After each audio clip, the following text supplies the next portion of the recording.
pra criança. Isso é bruto. Que foi? A Flávia tá cansadinha. Vem, mamãe.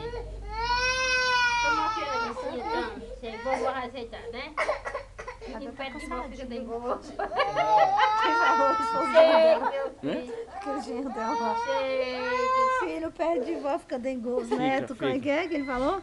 Criado com vó, filho. Neto criado com vó. Pronto, chora não, viu?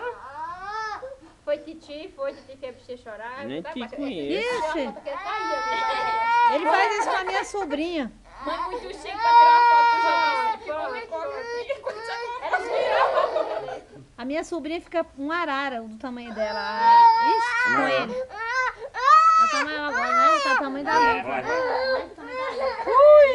Perturba ela, ela fica nervosa.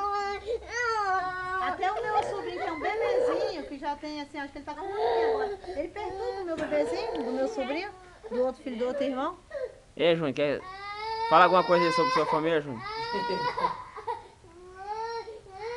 E aí, Belo? Jamil, vem ver você.